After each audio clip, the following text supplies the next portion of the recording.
You know the only thing I hate about watching games live? Go to the men's room? Yeah, okay, well, two things. It's just so slow, you know? It's like you're sitting there half the time just waiting for something to happen. It's ridiculous. It's like work. It's like life. Actually, baseball's the perfect metaphor for life. I read something like that in a book once. You read a book? Well, no. It's one of those HBO documentaries. Bob Costas hosted it. He's a midget. Is he really? Well, close to it. He can fit two of his asses in these seats. Anyway, baseball and life, one and the same.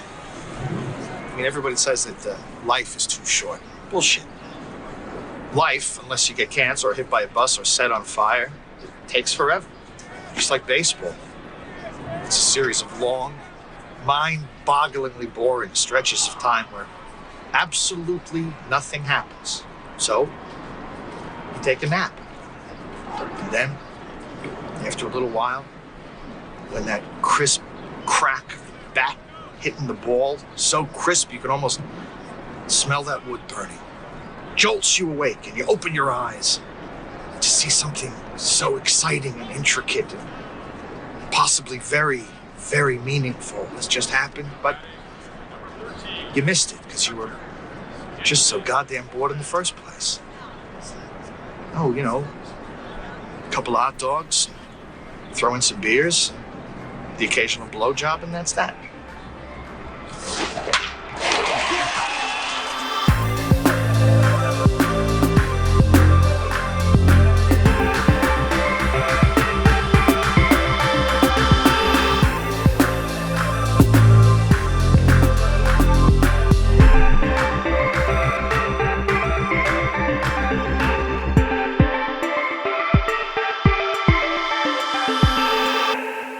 Well, hello, Ian, and everyone else. How are you all doing? I'll start with you, Ian. That's awful nice of you. We do doing things. I'm gonna get called ableist now. You just can't make fun of any disabilities anymore. Is that even what you were doing? I feel like that was a legitimate stutter. That was a legitimate stutter. No, like I have and overcame a stutter. I was a stutterer. Wait, is this true? I don't know. Sure. Okay. Yeah, so we're doing things a little bit differently. We started off, instead of a cold open by us, we had a cold open from a show that I actually loved growing up. So that is the baseball monologue. You can YouTube that just as is. Baseball monologue from the show Rescue Me, which is fucking amazing. I think the first couple seasons were like just really fucking good. Great storytelling, great writing. And it's nice because it wasn't propaganda. It was a bunch of firemen and they were like, "We ate the police. We put out fires." That's so funny. You know, I've never seen the show, and I've only ever seen this monologue now that you showed it to me. My first thought was like, man, this acting sucks. Speaking of fire, you know what else is red hot? Today's featured artist, James Beau Barclay, with his song, You Make Life Easy. You gotta stick around to the end of the episode to hear it in its entirety, but here's a little taste now. Ooh, the only thing hotter than fire is this shit. Anyway, back to the episode, you sexy bitches. Really? You know what's so funny is like I remember, it's just so funny how fucking memory works, and I'm glad this is actually a perfect segue because we're gonna talk about a lot about this, right? This nostalgia effect and this idea of like the memory always being sweeter than like the actual thing itself. Like, because I rewatched it as well and was like, I remember this being better. Yeah. Well, it's definitely the monologue stands on its own, and I guess like the metaphor they're making is powerful. But do you think it's accurate? So it's funny. We reached out to a couple friends as well about this. You know, why do you like baseball? What is it about baseball that like we're missing or not seeing? And I feel like in every documentary I watched, every article I read where baseball is romanticized, the crack of the bat, everybody fucking loves. They get so horny for the crack of the bat metaphor. Lick it. Now lick it, Shaye. Oh no! I didn't know you're actually gonna do that. For those at home, I have an amazingly beautiful Chinese steel baseball bat right here, and just for some added effect, I'm also wearing a New York Yankees jersey and a Boston Red Sox cap.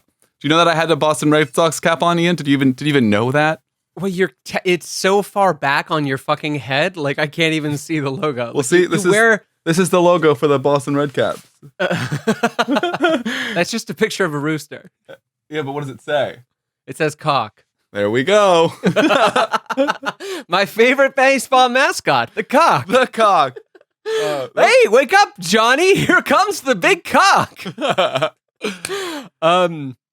So, all right, I know that was a nice sidetrack, but yeah, I don't know. For me, it's interesting because I feel like baseball is just kind of the philosopher's stone for a lot of people. Like it's whatever they want it to be, and you kind of can't argue with it. Everybody turns it into their own like little poem. It's all their own love song.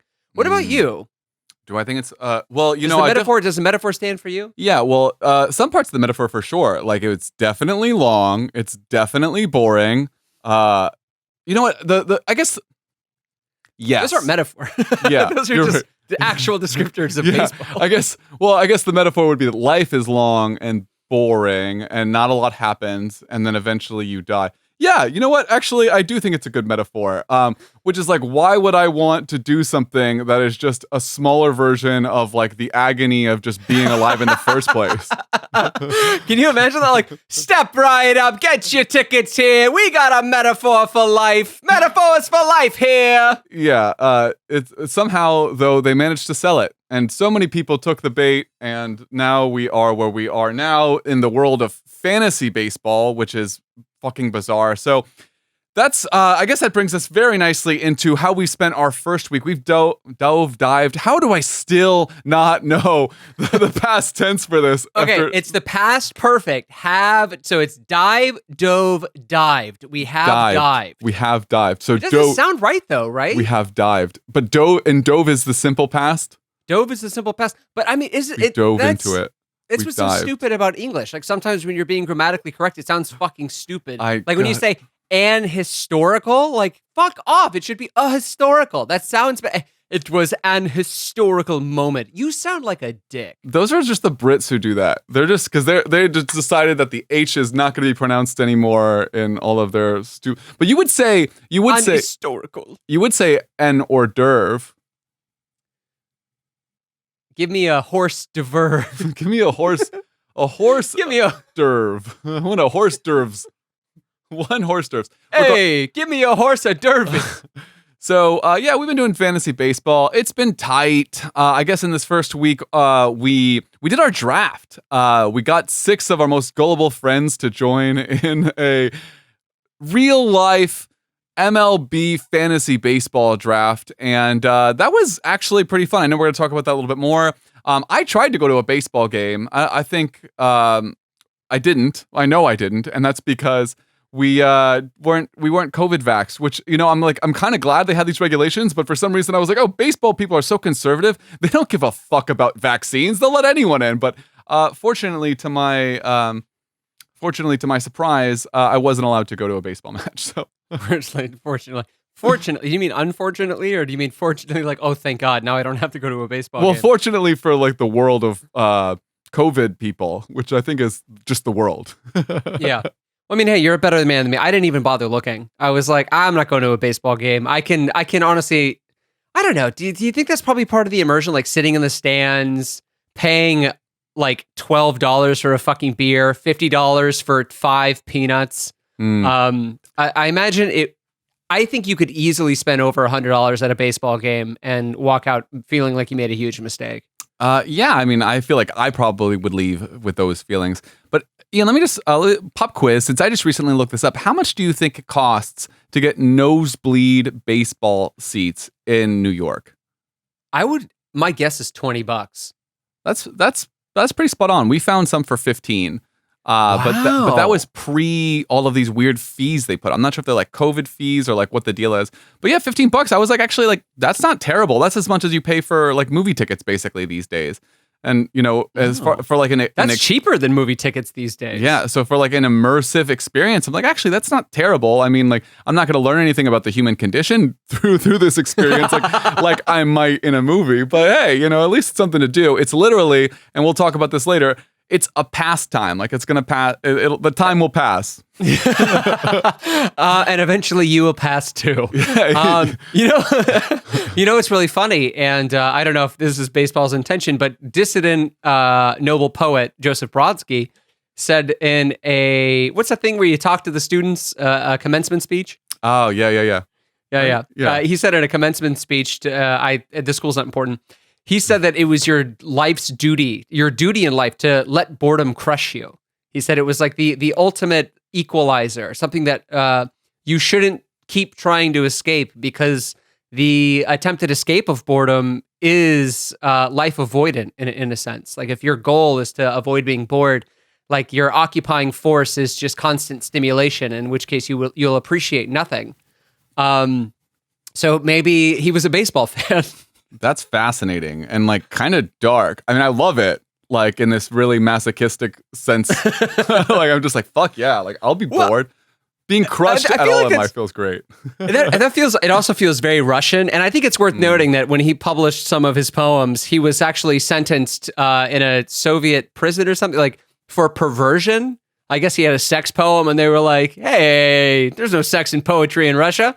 So he was sentenced to shovel shit, I guess, like, or in the White Sea or something like that. Or maybe he just was sentenced to like shovel, their punishments were poetic. So I think his job was to shovel snow into the White Sea. And it's just like, that was his punishment. Wow, that is a weird fucking punishment. Well, cool. Anyway, back to America. So why should you care about baseball camp? Why should we care? Honestly, I think this segment is more for us than anyone else, because I've had a very hard time giving this topic like the real energy or intensity that we put into our other immersions, because like I just really struggle to care about baseball. And I imagine like to our listeners, like you're probably sitting there thinking like, do I really want to listen to a camp on baseball? Like, doesn't baseball just fucking suck? It's like, well, maybe. So we're here to find out for you. And so we've come up with a list of reasons why maybe you should care about baseball. And as we mentioned a second ago, it is often touted as America's pastime. And Ian, you had some interesting questions on this one. Yeah, so I mean, I guess after doing some research, there's this idea too of like just how American is baseball, okay? Like if you basically copy another sport and change one or two rules, like did you really invent anything or did you tweak it? Just like, other countries have meters and we have feet. We didn't invent measurement, but we were like, oh yeah, we invent, hey, this is our system, it's great. I want to counter that. Can I counter? Let me argue. I want to argue. You know what? It's probably more interesting than talking about baseball. Lay it on me. We're just here to have fun, folks. So even with your analogy there, I'd be like, yeah, we didn't invent this other way of measuring, or we didn't invent measurement. We just did this other thing. Well, I don't think anyone's arguing that we invented sports. We just invented a different version of like an existing sport. I think you could just say like, yeah, it's baseball, like it's ours. Like it was invented in America the same way jazz was invented. Like we didn't invent music doesn't mean we didn't invent jazz, Okay, I'm trying to think about what genre is jazz closest to? I guess blues, and then from blues it's like Americana and folk music. I don't know. I like the idea that I like the idea of being a businessman and I'm pitching jazz to like a corporation and I'm like, picture this. It's Beethoven, but he's black. Oh my God. Yeah, that's probably how it went down. I'm pretty sure I saw that in a documentary, or it was an NPR spot. That's what it was. I think so. Yeah, they're fucking. Oh, that standard. That piano you're hearing isn't a white person. Oh God. I don't know why. That's just how they do it. They like. There's always like a sound effect or something, and they're like, "That's not what you think it is." Yes. That's not someone breathing in helium from a balloon. That's a mime getting his sucked. Oh my God. What? I know the joke you're making because we talked about this beforehand, but like I'm not sure the listeners followed us on this journey. Maybe I'm wrong. And if I'm wrong, tweet me. Tweet me right now at what Shaye said on Twitter. I thought this was that. I don't know. I know we did it. I don't know where we did it. I don't know that it was on a thing that we did, but I'm pretty sure we had that off the air talking to our friend Amy, who was helping us with some creative work. It was not. Oh no! I thought this was a continuation of a camp re-education gag. No, I just pulled this out of nowhere. Yeah. Oh fuck! Anyway, in a private meeting, I had this great NPR bit. You can't. It's not on our Patreon. So anyway, moving on. Okay, so why else should you care? Why else should you care? So MLB players, I had a point. You were going to talk? I mean, I already started. I mean, do you want? Go ahead. Oh, okay, cool. I don't want to have to retrace my steps. So MLB players, as you are probably well aware, are stupid rich. They make, on average, about $4 million, I guess, a year. But that number has decreased now for 3 straight years. And so I'm asking now, is baseball dying? Is this our favorite word? Is this a harbinger of the death of America's pastime? Or is this just a question that comes up every time there's some kind of a shift in the viewership of baseball? And I think as we learned, like this question itself, like, is this the end of baseball, has happened like numerous times. Like baseball has had like this crazy reckoning with its own existence. Like they're like, oh, this is the end. Like there's no way baseball will survive this. And then it just like fucking... And it keeps surviving. Yeah, like zombie Jesus, it just keeps coming back in different forms. Yeah, so it's... when you ask this question, like it's funny because like as I jokingly asked, I was like, well, has any sport died? Like why or why not? Is there anything we can do to kind of help kill baseball off? And then you said you apparently found a list, and you said some of these are really fucked up, so I wanted to be surprised and I wanted you to read it on the air. So let me hear them. Well, you at first seemed surprised that any sport had died. So I was like, well, surely there have to be some. Like for instance, wait, hold on. Before you say it, really quick, caveat. If a civilization died, then that makes sense. Like if there was an ancient Roman sport called dogball and they like cut a dog in half and threw it over a cliff and they were like dogball, and ancient Rome is gone. So it's like that. I understand that sport disappearing, but like while the civilization was still alive, that's my caveat. Go ahead, read me the list. Well, there were some of there, and you aren't that far off with dogball. Oh no, dogball is real? Well, I don't know if dogball is real, but there is fox tossing. Oh no. With a person on each end of a sling tossed a fox upwards, the team with the highest throw would win. And then of course, who can forget goose pulling, which a goose was hung by its legs while a man on a horseback would attempt to grab it by the neck to try and pull its head off. A classic, right? There is cock throwing. A rooster is tied to a post, and people took turns throwing sticks at it until the rooster died. And with such great historical context to sports, there's no wonder why baseball has thrived and become what it is today as America's #1 pastime. Join me in signing my petition to bring back cockball. I think that it's so funny is I don't have time to come up with a mental construction to do the legwork to get from cockball to cock and ball torture. That's what you're going for. Okay. Well, at least now I know what the trajectory. Part 2, I'm going to have that joke ready. So wait for me there. We're holding you to it, Ian. So the other reason we think maybe you should care is that fantasy sports is a big thing now. And obviously, like our camp is basically fantasy baseball. So we've been learning through baseball through the lens of fantasy baseball, which I guess is like we're trying to understand baseball through maybe the most complicated iteration of baseball that might exist, and that's the fantasy version. Hey, some of us are out here playing gooseball, some of us are out here playing cockball. You know how the cookie crumbles. So really quick, I know we've got. So I don't know. I don't know how much more informed we feel after we keep doing this. I do know we have our ignorance in a bottle segment to get into, but I want to ask you a quick question. When we talk about like the criticism of baseball, you and I both being like, oh God, baseball, eye roll. And even the joking question of like, is there anything we can do to help kill baseball off? I mean, like when we do criticize the sport, like, is that our hope that baseball will go away, that we can convince enough people to stop watching it? Like, what you watching? Baseball. This is stupid.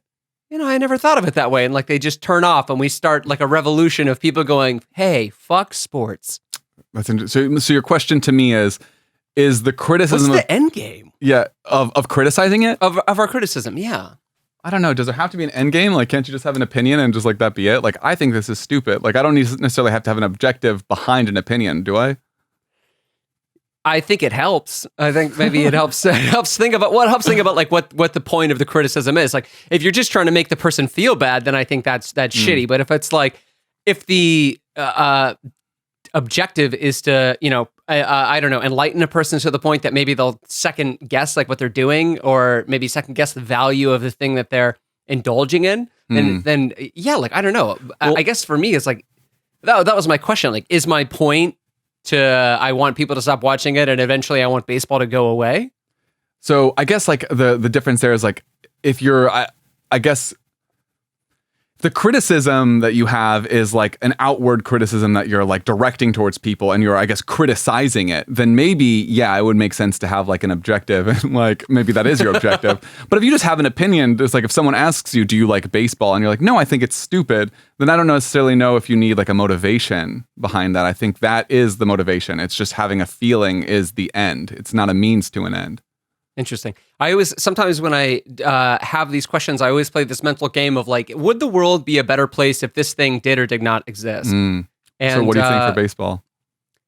You know what's so funny is, and I know we're kind of going off on a tangent here, I was thinking about baseball athletes, and I was thinking about athletes generally, and just like, how much calories you need to consume as an athlete to like fuel your body. So it's like at peak performance.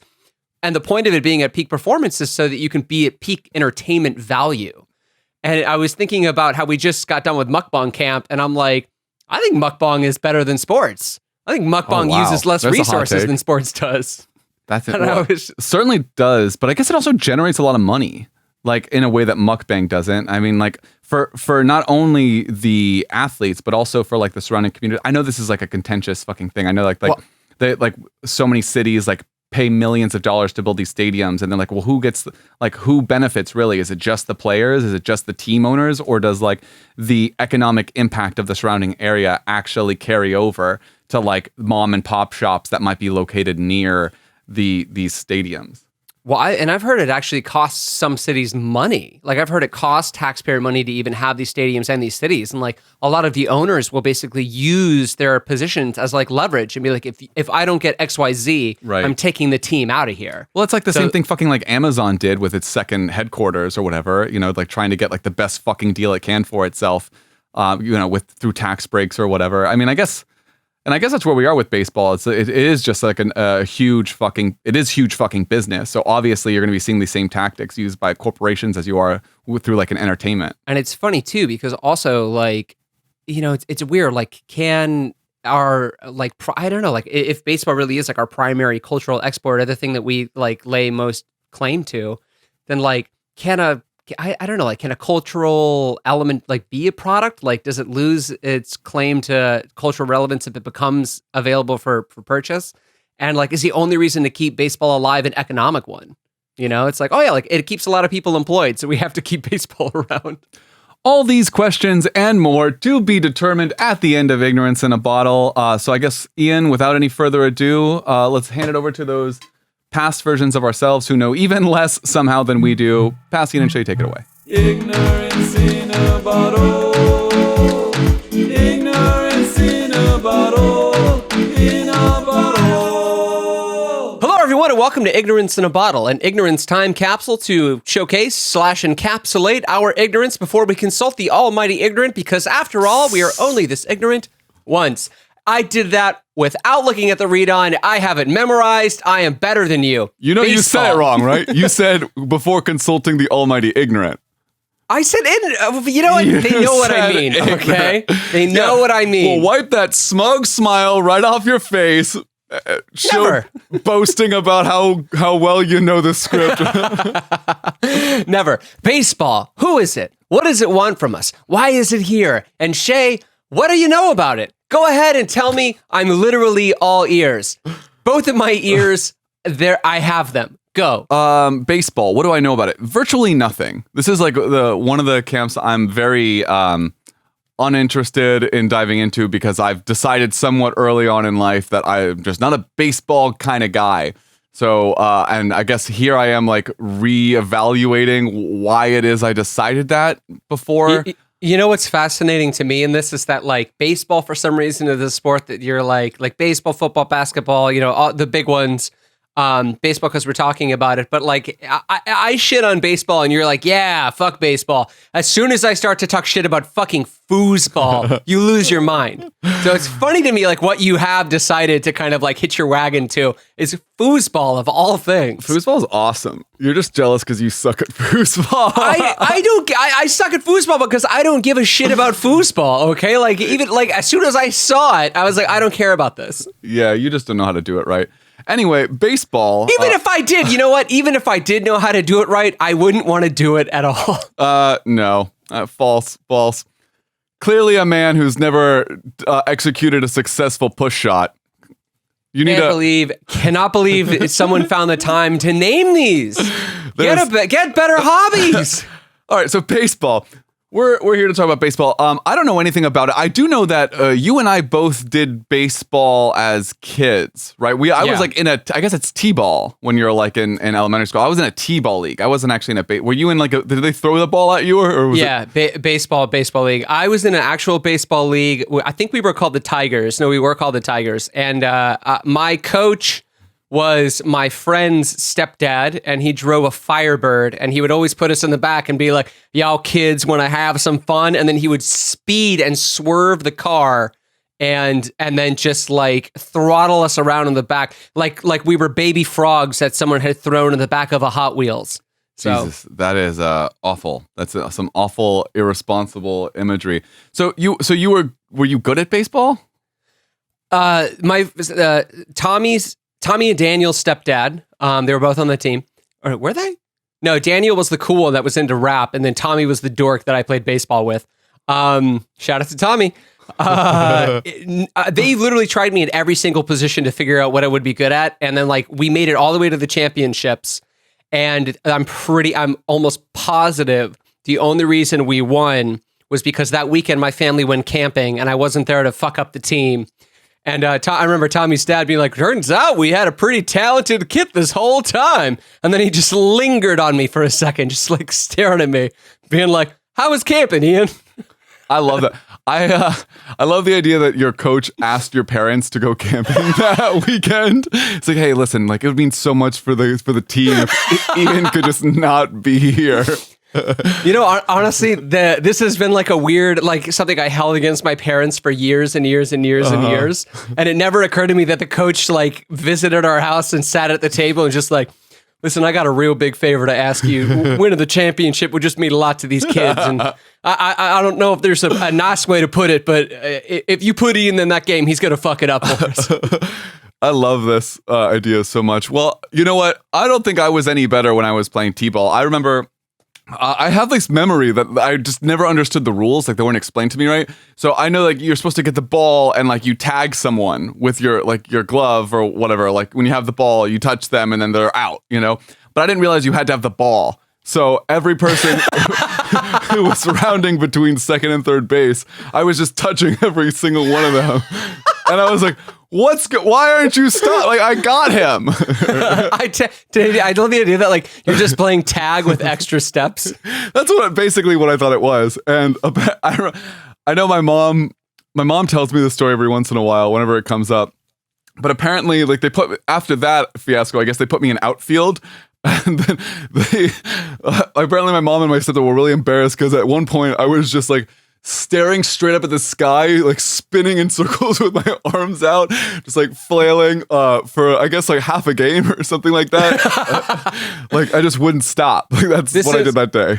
This is like kind of unrelated. But I remember I was on this soccer team called the Big Green, and our coach was this like really fucking intense guy from like Mexico. And I just remember he took it super seriously, and like I was one of these fucking kids. And I think like I found a frog on the field or something, and like I like ran towards these kids to. It looked like I don't know, like they'd like stolen the ball, and they were just on a tear toward our goal, and I was like booking it as fast as I fucking could. And the coach was like, "Yes, Ian, go!" And I like dove to like protect this frog that I saw. And like the kids just ran past me and scored, and like I like stood up and like ran the frog over to the sidelines and like dropped it, and he was like, he pulled me out of the game, and he was like, "What are you doing? You just let them score!" And I started crying, and then like I just like went into literally fell into a little ball and like pulled my jersey over my head. I was like this like little nugget inside of this soccer jersey. Oh, little baby Ian. No, but and then I remember he called home later and he was like, he left like an effusive 10-minute apology message. He's like, I'm so sorry. I don't know what came over me. Like, it's just a game. You're just a kid. Like that poor frog. I was just like, I felt so validated. Oh, that's a cute story. It's so. How old were you? How old was little baby Ian crying in his shirt? Oh my God, this had to be first or second grade. I was when Ian was on the big green, he was a little baby. I kind of love I love the idea of just being like, oh man, I must have been 16, 17. Oh man, I was probably my first year of college, I love that. So baseball. Ian, what do you know about cricket?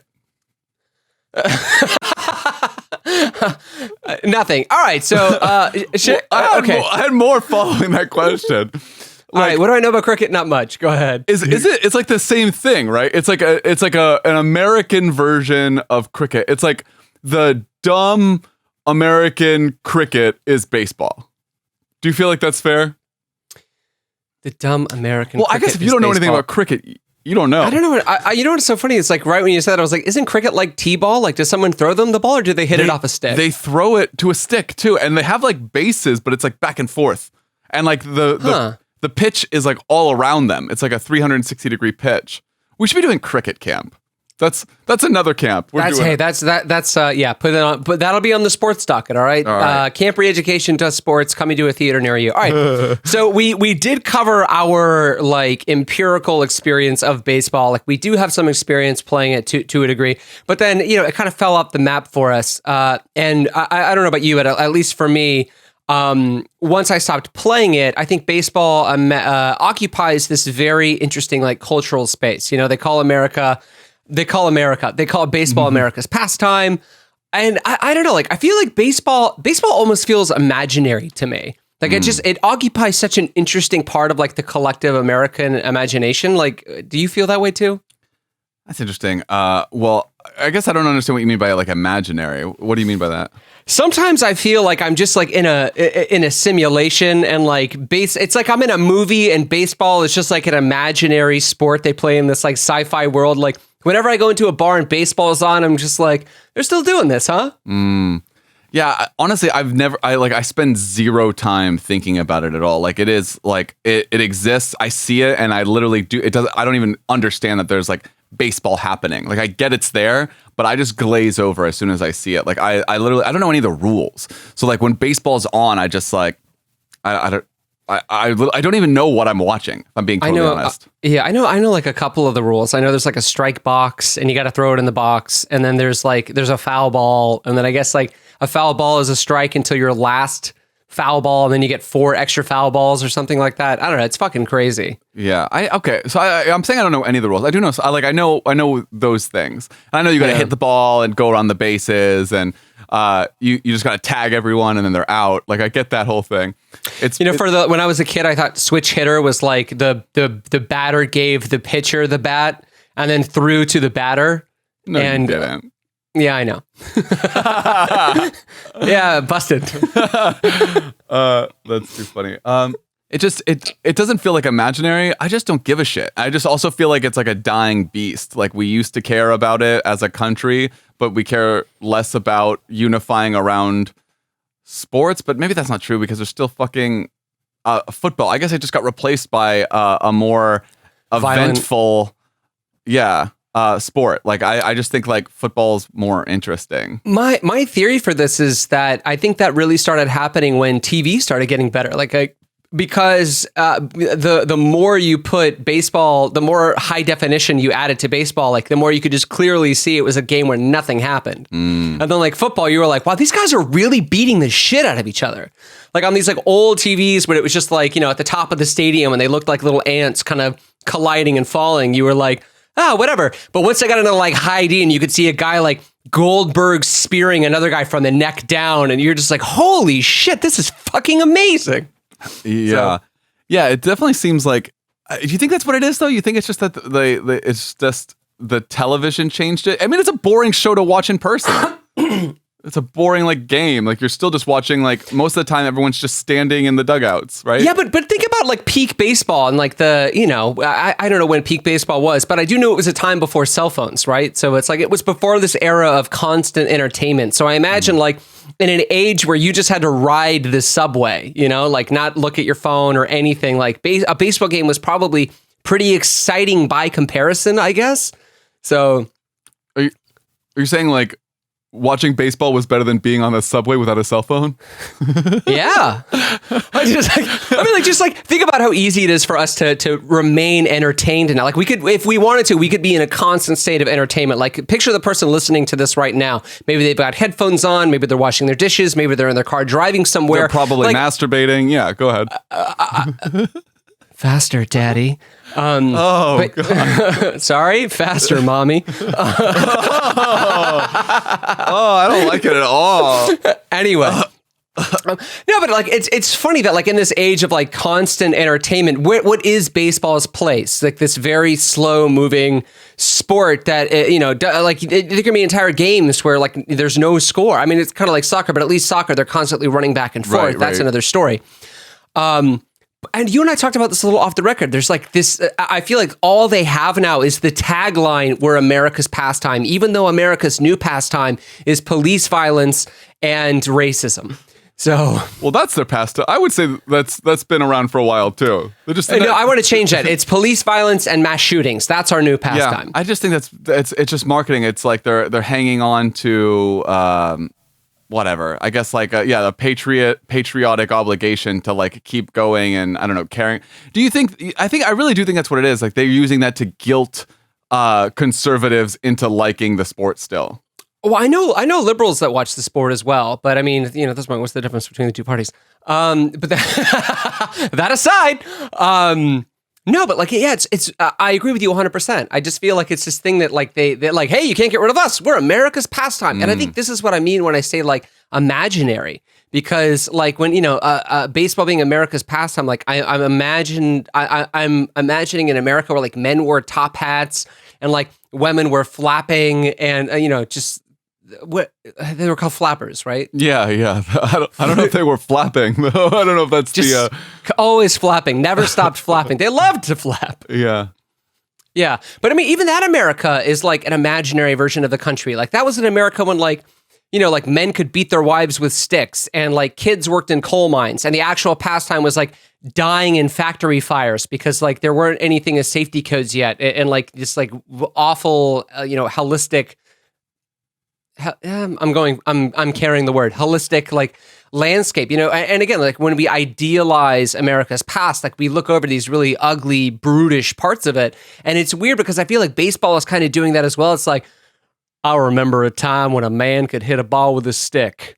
Kids would stand in busy road and play stickball and hit forwards that you used to have to start by turning a hand crank. It was a simpler time, this America. What time period exactly are you imagining? Like literally just like a mishmash. I'm kind of imagining like when conservatives say like, remember when things were better, and they just like imagine I don't know, like everything from like 1888 up till 1950 or something. Okay, honestly, I have no idea when baseball started. Like, do you? No. All right, let's guess on the record. What, you first? I'm gonna go. I've got two dates in mind, and I know this is kind of cheating, but I feel like one I want to say like 1888, and then the other is like 1920. Okay, I'm thinking late 1800s too. I'm definitely thinking post Civil War. I'm thinking before the turn of the century. I'm gonna say, are we doing Price is Right rules? You know what? I guess two. Why don't you guess two as well? All right. Well, I'm gonna say I'll say 1870 or 1890. Okay, so in between, sandwiched in between mine. Yeah. You're not okay. And you know what? Even after I say 1920, I think this is part of why baseball became so popular because I think radio really helped baseball become popular, and it wasn't necessarily the sport, but it was like. There were these really infectious radio personalities. I think I remember hearing or reading about something like this, and they would just be like, because remember there was that famous comedy skit, Who's on First, by Abbott and Costello. And I think that's part of like this like baseball mystique is this idea that like everyone around the country was tuning in to listen to baseball, but it wasn't necessarily about baseball so much as it was about like the personalities describing it to you. Well, I'm curious, like, are they tuning in? I mean, they had to have wanted to hear about baseball before they made baseball radio programs. Like, I would imagine that they didn't just start saying like, hey, you guys don't give a fuck about this thing. We're going to start broadcasting it. So now you're going to like it. Like, I'm sure they already cared at least somewhat about the sport before they made the programs. Yeah, I mean, I don't know to what extent though, which kind of leads me into this next idea is I feel like my other, I don't know, information depository about baseball comes from like pop culture, like baseball movies. Do you have like a favorite baseball movie? Like, did you ever, as a kid, I'm sure you watched Angels in the Outfield, right? Oh, I forgot about that movie 100%. Yeah. I am upset about that movie. Like remembering it, like I feel like that's like fucking brainwashing. Propaganda for kids. Yeah, like just like God is real, children. There's angels in the outfield. God is real and he loves baseball and America. Honestly, the only movie that I remember and like still have positive feelings about is The Sandlot. Yeah, you beat me to it. Yeah. Well, no, I knew you were gonna say Sandlot. Well, yeah. What millennial does not know, has not seen, and does not love The Sandlot? I don't remember it at all. Like I know there's a big dog, and like that's like the whole thing. Like they hit and James Earl Jones is in that movie. Who's that? I don't drink tea, so I'm not sure. James. God, I hate you. I'm not falling for your trap and describing James Earl Jones. Okay, I'm not doing that. I really don't know who it is, but that's fine. Okay, you know what? All right. Fuck it. I'm gonna, dude. Come on, Darth Vader, Mufasa. He's the voice actor for all of these people. Neither of those people have human faces. He's in Coming to America? Come on. Isn't that Eddie Murphy? He's not the star. He's in the movie. You're allowed to be in the movie and be referenced in it. Yeah, you're not helping me. I'm sorry, I'm not up to date with my early 90s movies. You know what? How am I the one that lived out of the country for like 10 years and I still know this shit? Moving on. It's because you're still living in your 4-year-old life. There was so much trauma in your early life. Those 2 years before I was born were so traumatic for you that anything around that time you cling on to until Shaye came into the world and brightened it and forgave these original sins. No, talk about an outfield with some angels in it. Yes. Okay. But no, like I honestly, like before you said Sandlot, I forgot about the Sandlot, but like I'm thinking about What Dreams May Come. I'm thinking about the Sandlot. I'm thinking about Angels in the Outfield. I'm thinking about Wild Things. Like there are so many, like that Jimmy Fallon movie that he's in the movie with Drew Barrymore, and he's like, I love the Red Sox. I don't know any of these. Wait, is What Dreams Will Come the one where they say, if you build it, they will come? Okay. All right. I know about that. I'm not sure if I've seen that movie. I saw it when I was a child and like didn't understand it. Yeah. Yeah. I don't think so. Do these movies like do they still, to use a phrase that you say often, do they live large in your imagination? They don't loom large, but it's for like, large, I was thinking about what I know about baseball, and it's just like, honestly, like, I don't say like most of my knowledge comes from these movies, but there was this like really weird period where like baseball, I feel like was used as like this really weird kind of like propagandistic tool to be like, this is what makes America great. Religion, diversity, little kids getting together in their backyard and hitting balls into a black man's house and his dog would eat them. Like, right. Well, Ian, I'm looking at the time. We're quickly approaching the end of this bottle. What are your expectations for the next week? My expectations for I know that to immerse in this topic, we are going to be diving into fantasy baseball as our proxy. And honestly, I'm just reminded of that line in Futurama, where they take Fry to like a baseball game in the year 3000, and it's they call it Blurnsball now. He's like, why do they call it Blurnsball? And they're like, oh, they finally jazzed it up. And he gets really indignant for a second, and he's like, baseball didn't need to be. oh, they finally jazzed it up. That's that's what I'm anticipating this week being like. That's so funny. What a great memory. Have you watched that recently? Like, how do you? No. That's because I have watched it recently, and I was like, yeah, what happens in that scene? Like, I probably saw that episode like 2 weeks ago, and I was like, oh yeah, I kind of remember this.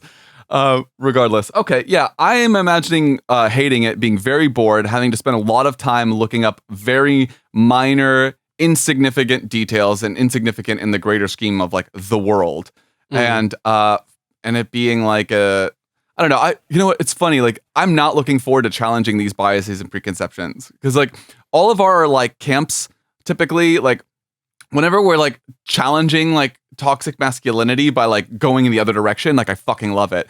But now we're like kind of diving into like a very masculine subject, and like I'm not like stoked about doing something like conventionally masculine, you know, like liking sports, which I realize like women like sports as well and women like baseball, but like it's definitely like seems it's a I don't know, somehow sports just still feel very masculine. You know what? It's so funny though. It's like I feel like that's become like weaponized by women in the "I'm not like other girls" convention thing, right? It's like I'm not like other girls. I like football, and it's like, damn, dude, that sucks. Like, it'd be cooler, yeah, if no one liked football. I guess like is that what like? Yeah, that's how like, I feel. Ooh, yeah, bummer, dude. Like, damn, I can't believe they got you. Sorry. Yeah, exactly. Yeah. Oh, well, we lost another one to the patriarchy. Bummer. I know.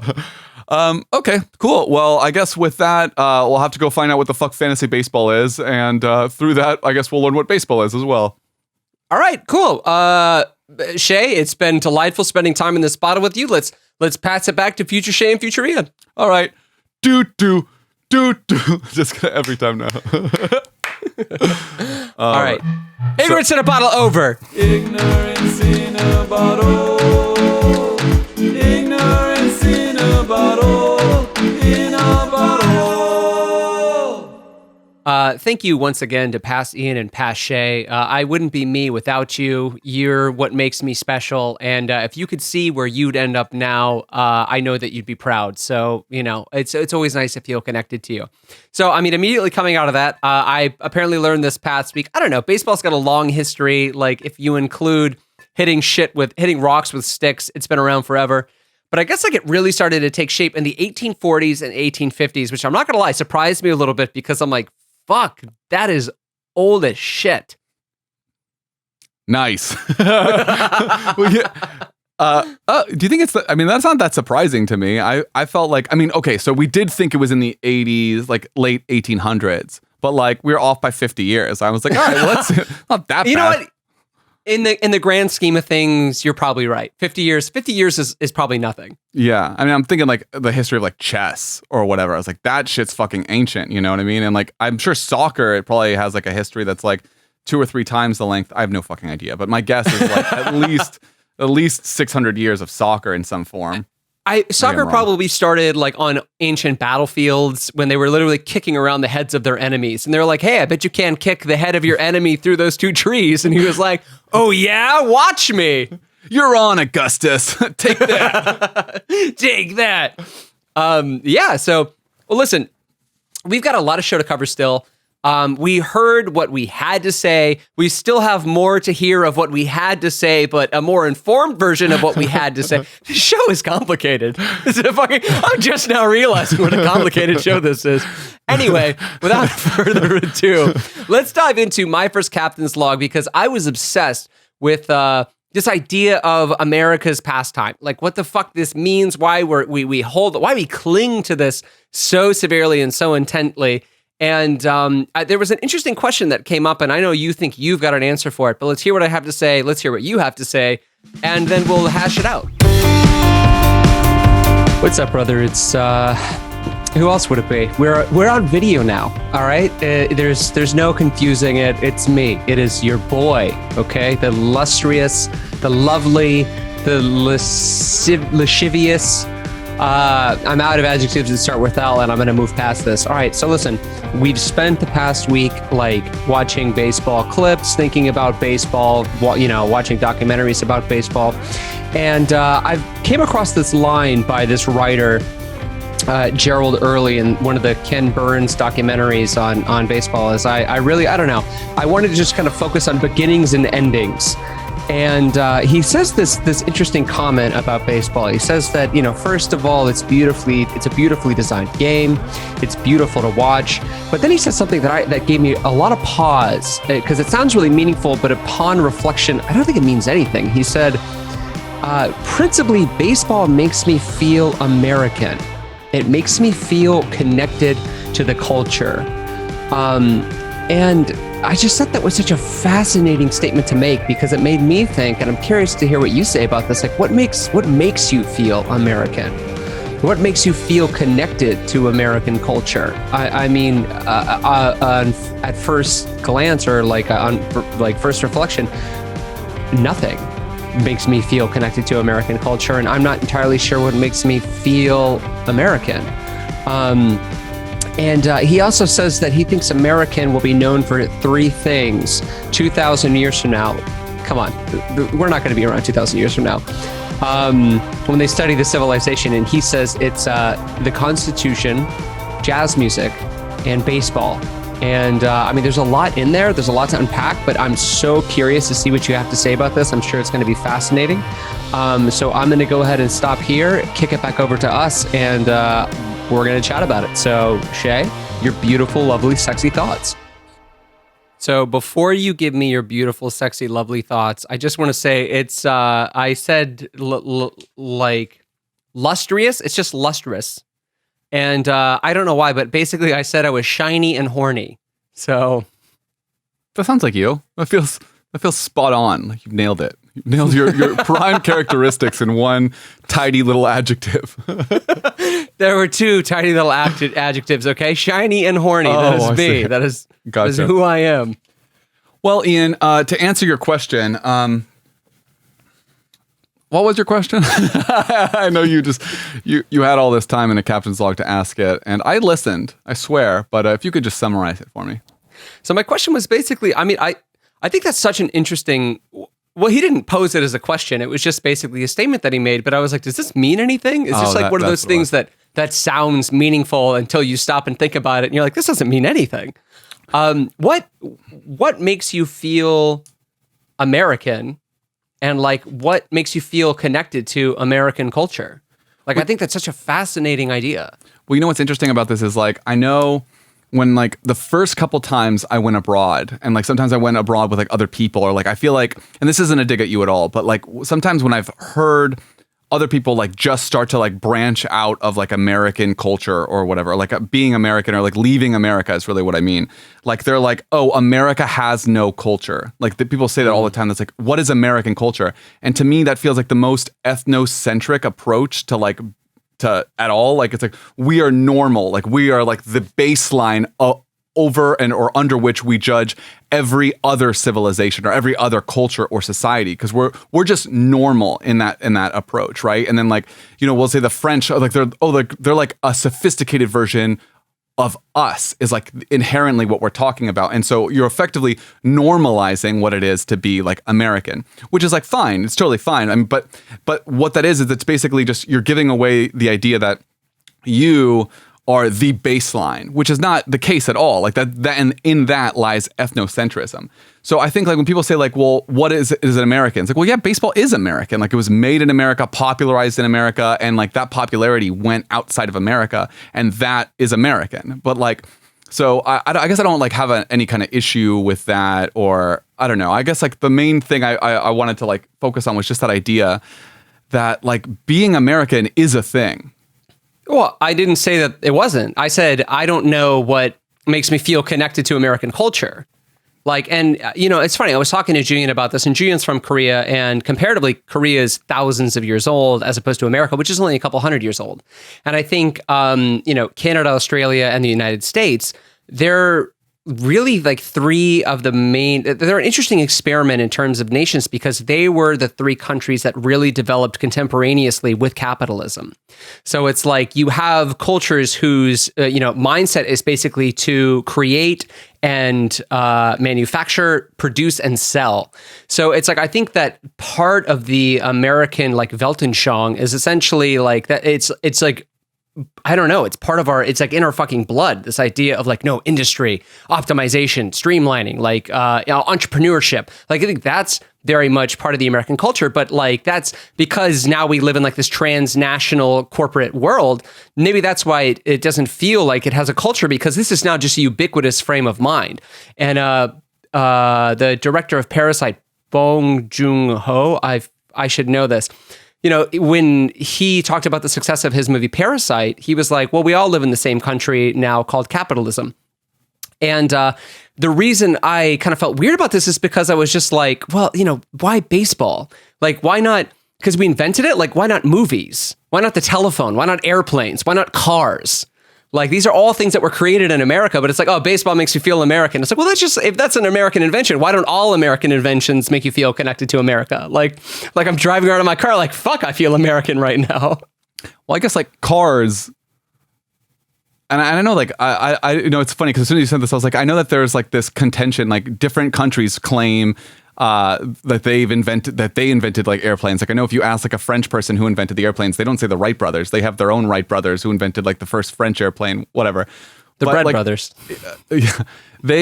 Those aren't pastimes. You know, those aren't things you do. Those are things you own, or, you know, or like occupy or whatever. So I guess like in the same sense, like maybe jazz feels really American because jazz is something that you like experience.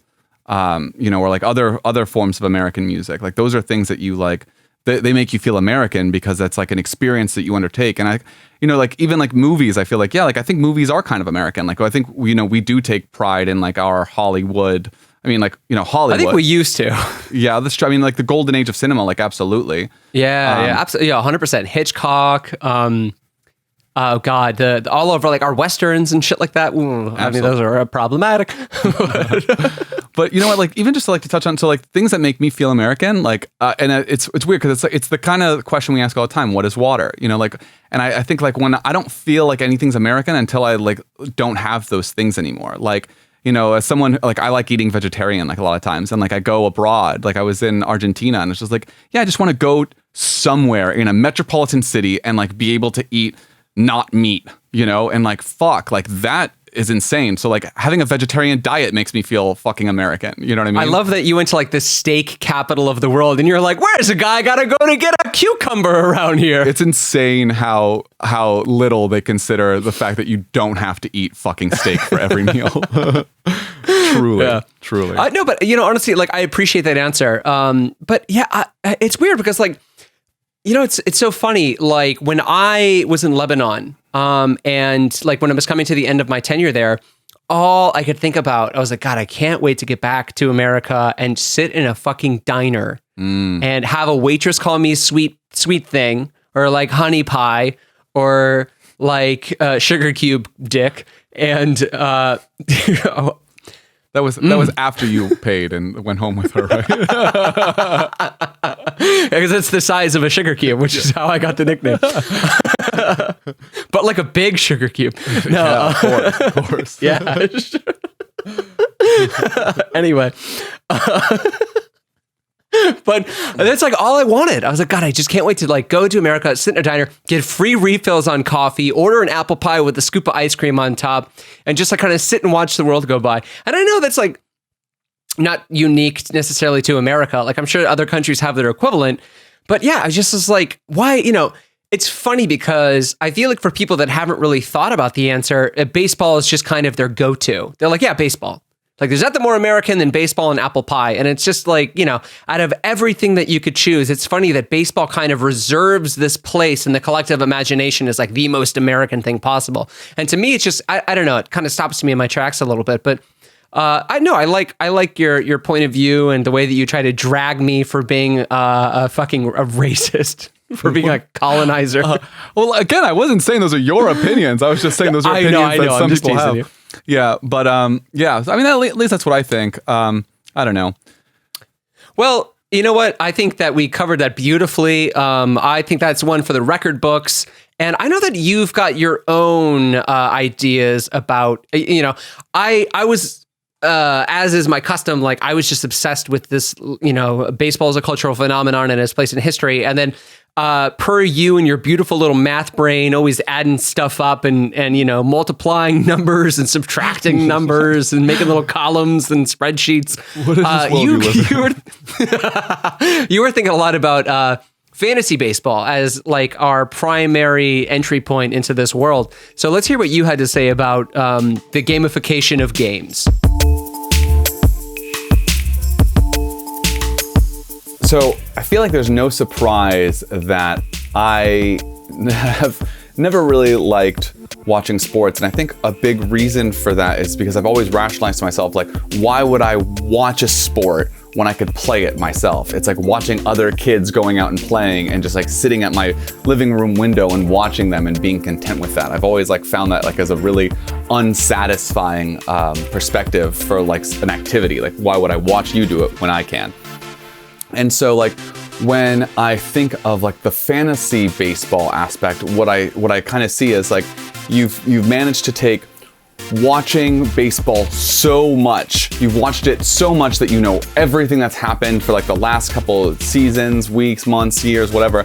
Like you know everyone involved, and then now you take this insane body of knowledge and you've gamified the knowledge of having watched all of these people. So you've taken something which was like inherently passive. Instead of playing yourself, you passively watched and then created a different game out of this. You've gamified your passivity.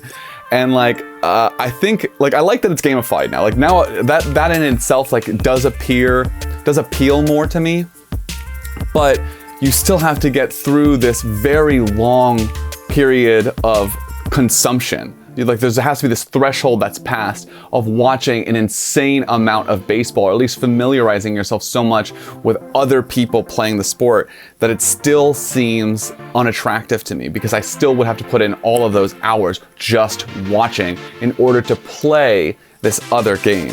Whereas like if anything, honestly, I think I'd still just rather go outside and play baseball myself. Or like, with a group of 9 people or whatever. So Shaye, I've got a question for you. All right, Ian, I'll bite. What's up? So like when you go to a concert and you're watching like a concert pianist play the piano, are you like, I'm bored, I can do that at home? Well, I mean, maybe, honestly. It depends how good, what kind of music it is.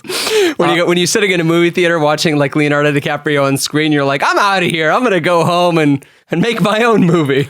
Well, this is like kind of like what I was talking about at the top of the episode. Like, I definitely think that it's more interesting to watch music, or to, I guess, really to listen to music, or other forms of like pure entertainment, because I don't feel like watching people play a sport is entertaining to me. It's funny that you say that, because I actually, one of the questions I wrote down this week in my little journal, my little thinky book, was like this idea. We talked a lot about like pastime, and my question, I think, was like, try to think about how to best phrase it as well. Something along the lines of, okay, so like this is something people watch because it entertains them and it passes the time. And then it's just this question of like, well, all right, well, how should we spend our free time? And if it's not quote unquote like productive, doesn't matter. And it's so funny how quick I am to like criticize that this is the way that people want to spend their time. Do you feel that way too? That's interesting. I don't know. Because I feel very much like I need to be on, like doing something all the time. Like I struggle with downtime, like in the same way that you're talking about like that poet, the Russian poet at the top of the episode. Yeah. Like I really struggle with dealing with boredom, and like I'm constantly trying to find something that I would consider productive to fill that space. And, even it's weird because like now that I'm in a partnership, I even consider I like very much think of partnership as like a something to work on. This is like if we're having issues, or like, if I'm like, if we need to like talk through something, that's like productive to me, because I think of that as like, this is building a relationship, and I'm thinking of it in terms of building it, and So I don't know. I really struggle with this, but I know other people don't struggle with it at all. And I'm hesitant to criticize those kind of people, people who are content, because I actually feel like they might have an answer that I don't have. Like if you're content, like just letting life pass by and you don't have this crushing sense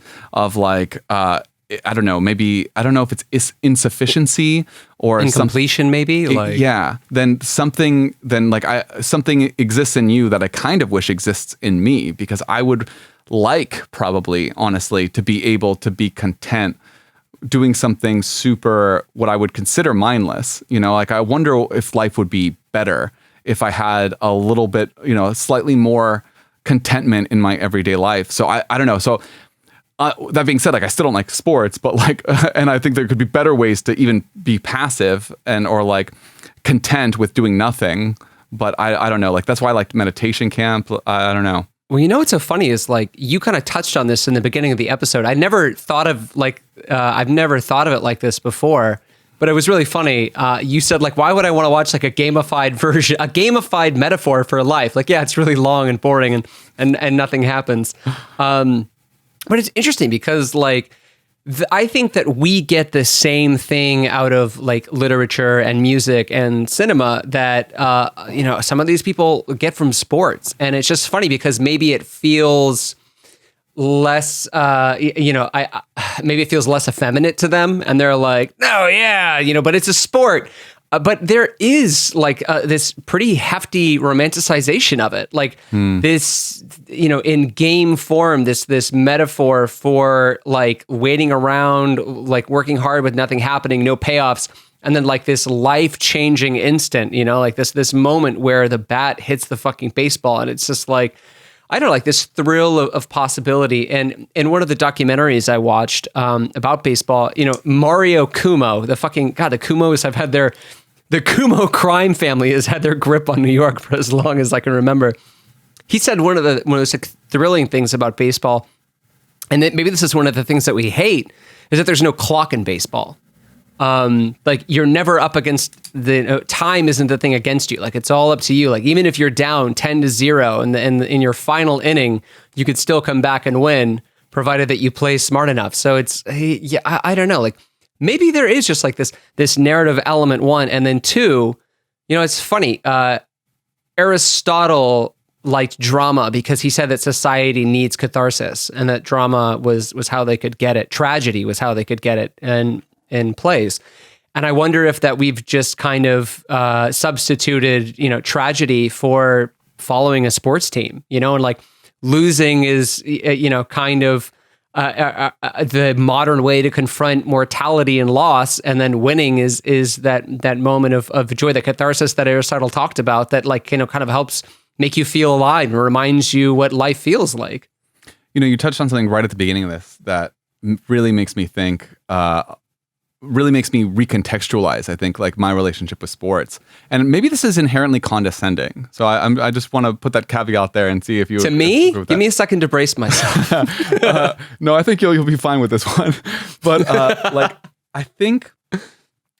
I wonder if like the reason we like cinema, literature, music, the arts more than I think we relate to sports is because I think sports and like the arts might both be talking about the human condition, but through different depths and complexities. Like, whereas like let's say, take literature, for instance, which I think could be the most complex, at least like in a literal sense. Like you can talk about the most complicated family relationships that like have the heights of ecstasy and like the depths of tragedy, like right next to each other.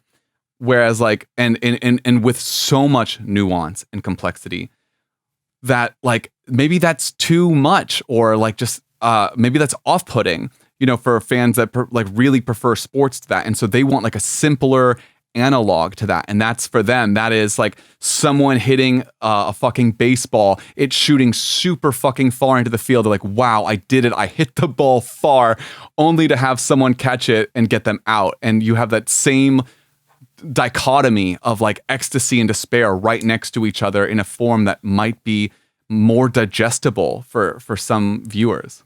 It's funny that you mentioned that too, because I feel like in a lot of these games even, and I'm more familiar with football because I think that we're predominantly like a football culture now, way more so than baseball. Right. But like, I'm going to use Tom Brady as an example. Like Tom Brady is like the villain of football, right? He's like arguably maybe one of the greatest football players to have ever lived.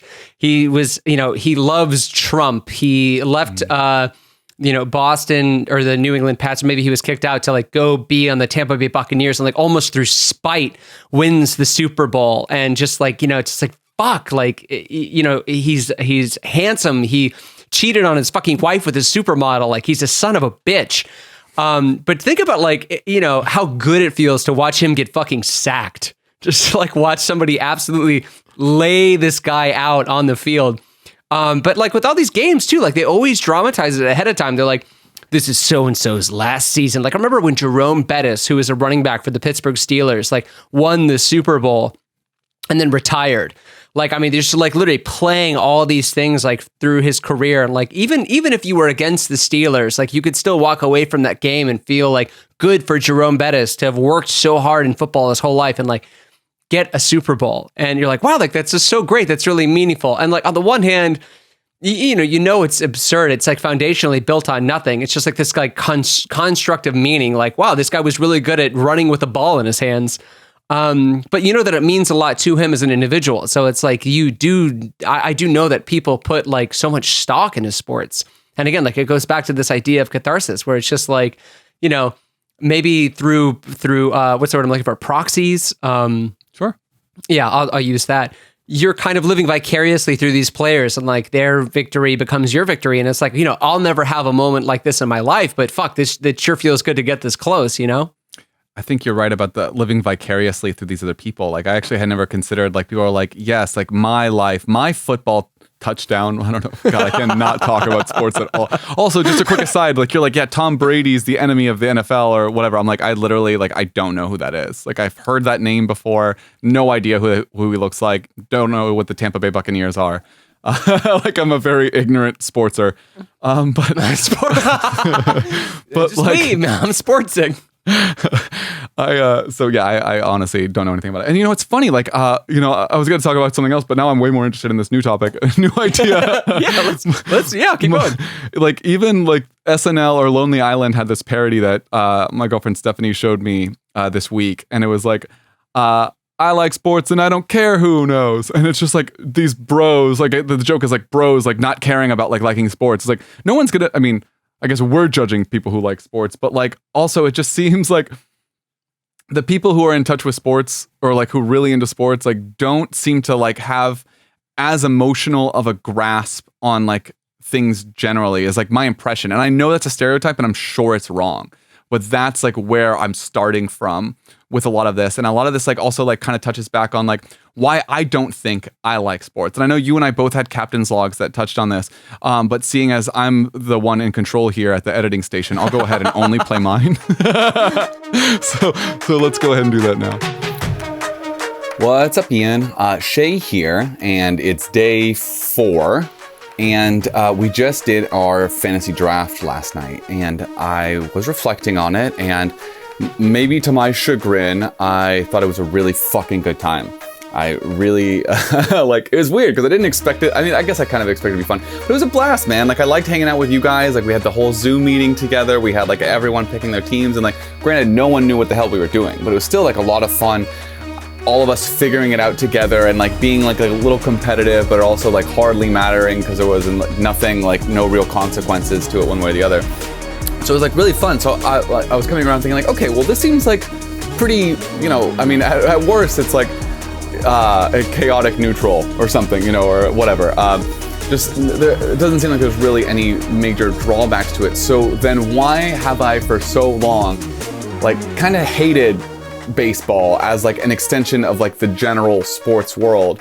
And then I guess like what it comes down to is like I probably just like really early on rejected sports as something that like the jockey cool kids did, and like I didn't associate with being a jockey cool kid, so I didn't want to like play their games or like the things they liked. Like I remember being like 12, I guess, and deciding like, no, I'm gonna like punk music, and I'm gonna be like I'm gonna be like the rocker kid or whatever. Like I remember like having that like decision made, and I guess like along with that decision came like rejecting a lot of like this like more mainstream bro-y sports culture.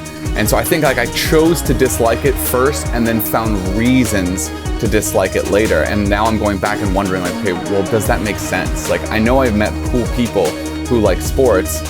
And so I guess like now the question is like, has my dislike of sports been justified for all these years? Oh, has it? I was really thinking, I was like, how is Ian gonna take us out of here? So much to unpack here, and he just throw it back to me. I wish I had a good sports metaphor for like what that would be, like a handoff or something. I really don't know. Nice. You know what this got me thinking about, honestly, was like how, this is so funny, man. Like I feel like we're just having like an emotional powwow. Like we're such, oh man, I was about to be toxic as fuck. I was about to be like, we're such chicks, but I know. Oh wow. I don't know.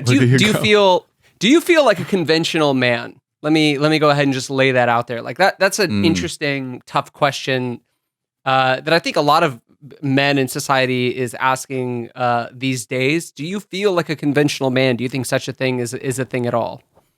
You know what's interesting is I think a couple of years ago I would say no, but I do, but I think it's because I think of like the typical like patriarchy dudes that we see and hate are like I think of them as just like kind of sick now, like they've like been culturally infected with like some version of, I don't know, horrible like misogyny but like also like emotional deprecation that's like led to like a life of like unfulfillment. And I think that kind of sucks. But I think like, I don't know, I'm not saying that like I'm immune from the patriarchy. Obviously I'm not. But like on the other hand, I feel like at least like acknowledging it and like trying to like fight some of the forces that like put me where I am now and like that have just like constantly been like telling me these weird fucking lies my entire life. Like at least being aware of them has like been different. And so I think more so than what historically would have been considered like a real man, because I think what a real man was like a sick, like sad version, like a shell of a real man. You know what's so funny is I kind of feel like we're in my territory now, where it's like I take us on these long tangents and you're like, what does this have to do with baseball? And I'm like, no, I want to talk about this. This reminds me of when I worked the last job I had in Korea before I moved back to America, where I was working at the prosthetic penile implant center. And my boss's mindset was like, the thing that makes men is their ability to get an erection. And he was like, I mean, to him, that was it. He's like, what is a man without the ability to get an erection? And I know how I feel about this, but I kind of want to just ask you this on the spot. What are your thoughts on that? I feel like those are unrelated, but maybe similar. No, I don't think they're related. Like, what? I mean, is your manliness defined or like predicated on sex? Like, I don't think so. Like, is masculinity itself predicated on? Because I guess that's really the question. To get a boner. Yeah, because I don't really think that's like. I mean, obviously, like sexuality is a part of like masculinity on some level. But maybe, I don't know. I don't know. Is it? It's a complicated question. It's a weird, I don't know. It was a weird thing. And it was funny because it was a question that like I was literally asked to think about every single day. Like, I was the marketing director / international patient liaison. And he would constantly ask me like all the time, Ian, like I need you to really be thinking about what it is that we're doing here for men. Like, what is it that makes a man a man? And it's funny because in some senses it feels very, in some ways it feels very regressive, but he was also, progressive in the sense that like, yeah, this surgery is important also for transgender men who, are transitioned from female to male and then want to have a phallus. He's like, it's a big part of becoming a man for them. And it's a big part of being a man for men is this ability to have and it's funny when I say have an erection, but the goal of the erection is essentially to make love. To stick the erection into something. Yeah, I mean, regardless of whether you're gay or straight or trans, I guess it's weird, this idea that masculinity, manhood, could essentially be boiled down to the ability to pop wood. And I don't know why what you said made me think of that, but I guess just in the context of it was something I was forced to think about all the time. And even being asked to come up with an answer for 2.5 years, I still feel like I don't have one. It feels like a pointless question. It's still it's just an attempt to maintain a gendered dichotomy between this desire and this need to have a masculine and a feminine, and this idea of sports being a masculine form of entertainment versus maybe, I don't know, a quote unquote traditional form of entertainment, which is what, the arts? I guess, yeah. I'm still just trying to think about sexuality and masculine, or sexuality's role in masculinity. Masculinity, yeah. That's really weird. Weird question. Yeah, if I didn't have a dick at all, I guess I probably wouldn't. Or if I better yet, if I did not have any sex drive at all, what would being a man mean to me? If I hadn't if I was asexual, and I guess we could ask some asexual men how they feel about this. But I guess the fact that there exists asexual people who identify as men has to imply that masculinity exists outside entirely, or can exist entirely outside of the world of sexuality. Yeah, because I think sans sex organs and drive, masculinity is, I think it's attitudinal. Masculinity is an attitude. It's a mode of thought. It's a framework for thinking and approaching the world. And I just wonder if I don't know, maybe baseball falls under that purview. It's so funny because I also just wanted to talk about activities that men do together. I know how I know how women spend their time. God, it's so weird. I did not anticipate us being here. But when dudes ask if I want to get together and play sports, I'm I don't want to fucking do that. That sounds like a nightmare. That sounds super obnoxious. I want to get a picnic blanket and go to a park and read a book and eat some grapes. What's funny though? If you asked me to go play sports or something, I'd be down. If you're hey, let's go get a few of our very like-minded friends to go play kickball or something, or even fucking touch football or something, I'd be yeah, that sounds great. Honestly, I need some physical exercise. I would be super. Me and Stephanie the other day bought a Frisbee and went and played Frisbee at the park. I know that's not it's basically, it's not a sports catch, it's super different. But if there was more people and we wanted to play ultimate Frisbee, I would have been down. I love competing, which is interesting, I guess, too. That's a pride, ego thing. But I really like competing. It's a lot more fun. Even on our fucking fantasy bracket we did the other day, that was fun. I didn't know if I was winning or losing, but I liked the idea that I was doing something with the ends of proving to everyone how much better I am than them. It's funny that though too, because I think, I don't know, and I'm just not realizing this as well, that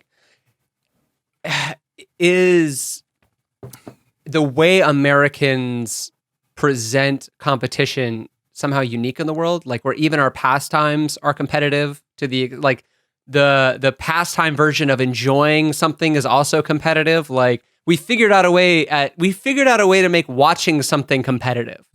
It's you're not just watching sports anymore. Now you're also in competition to watch sports better than your friends. Well, wasn't Korea incredibly competitive in every aspect of the personal and professional life?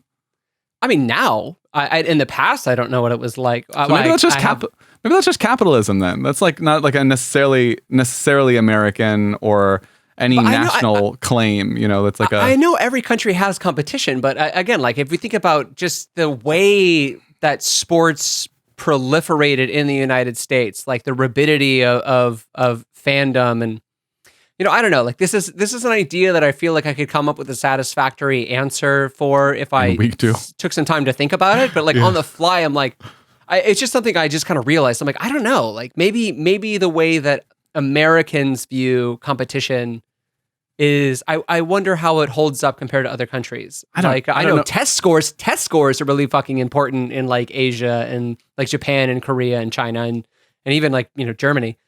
maybe I take that. I'm walking that last one back. But yeah, like even the point where like even like everything here is like it feels hyper competitive. Like even the most minute of pleasures has like a competitive edge to them. I think of like the fucking World Football Cup. What's it called? The World Cup.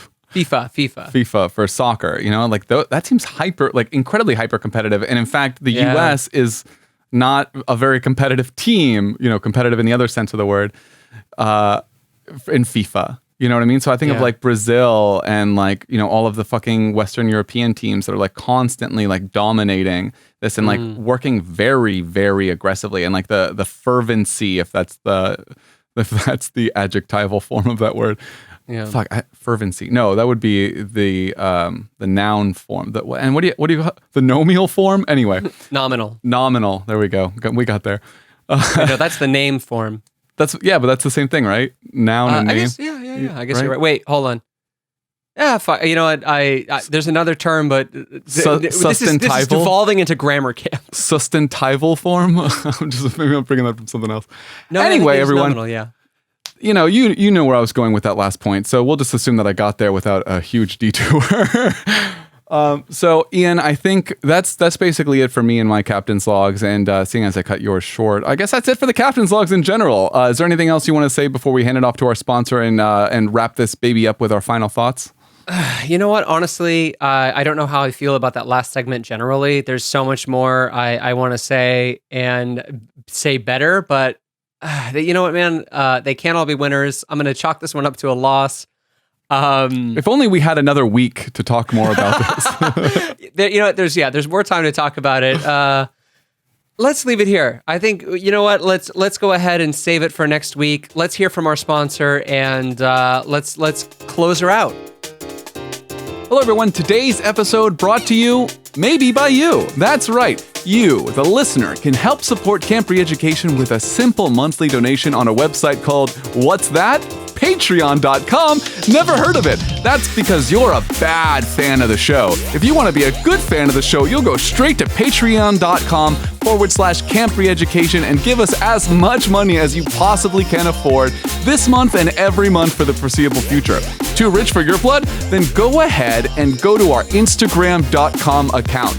There, you can follow us, like us, and then talk to us via our direct messaging feature on the platform. Instagram? What's that? You must be a Twitter person. Well, then go ahead and follow us on Twitter. What's that? Don't have a Twitter? Go ahead and make a Twitter.com account and follow us on there for all of the latest hot goss from the Camp Re-Education guys and gals. All right, well, that's all we have for you today. Love you so much and enjoy the last 40 seconds of the show. Wow, what a probably sports-related ad that was. So we are here. It's the end of the camp, as you heard before the ad. I don't think we have too much more to say, but Ian, I just want to know if there's any final words before we come back for next week. Yeah, but I'm done. I'm finished. So, how about you? I think I'm in the same boat, man. There's a lot more I think I want to explore, and thank God we have this extra week to do it. And we've got some great experts lined up for next week. So I could not be more excited. So definitely stay tuned and hear what we learned from these amazing fantasy baseball experts. Everyone we got, I think, is an expert in fantasy baseball. Some actually like pretty well-known people as well. So hopefully we don't just get our butts handed to us for our incredible ignorance and everything that comes along with that. But without any further ado, I guess, some beautiful music under here. Oh, it sounds like this might be the incredible song You Make Life Easy by the infallible James Beau Barclay. So I guess just go ahead and keep doing your thing, James. There must be something wrong with me, 'cause all you're mine, it seems my mind will always be worrying about the others, wondering about you. I always think it could be better, I wanna be more like you.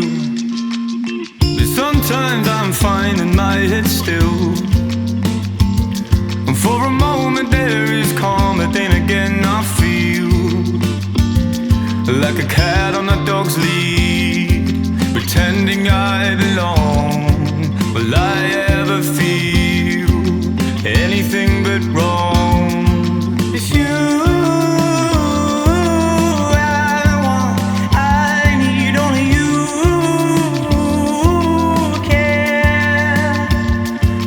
it's you I want, I need, 'cause only you care. 'Cause you make life easy, can I lean on your joy? I think you'll always please me, can I forever be your boy? No, 'cause when you're here I feel so safe and sound. Oh, please never go. So lie here a while with me. Can't believe I finally found what I need. No more hiding. With you I can be silent. You know I've never known such a feeling inside. I hope it never goes. It's you I want, I need, only you care. 'Cause it's you I want, I need, 'cause only you care. 'Cause you make life easy, can I lean on your joy? I think you'll always please me, can I forever be your boy? No, 'cause when you're here I feel so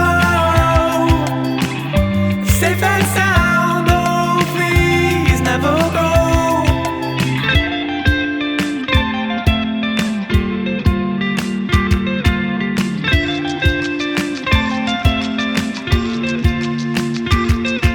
It's you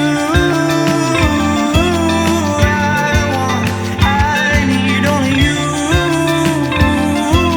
care. 'Cause it's you I want, only you here. Thanks for listening to this week's episode. To hear the captain's logs in their entirety, become a monthly supporter and join our Patreon, where you'll also get tons of other fun goodies. Here at camp, we love talking over great music. If you want to hear more amazing music like the song you're hearing now, then follow our playlist on Spotify. Stay tuned next week for the exciting conclusion of Wet Dream Fantasy Baseball Camp. Whoa, whoa, whoa, whoa, whoa, whoa. Next week on Camp Re-Education? So yeah, dude, I'm telling you, she fit the whole bat in her ass. I don't think that's what going to third base means. I think you're going to want to watch this video. 2 girls, 1 World Cup, 1 World Series. Fuck. All right. Let's get out of here.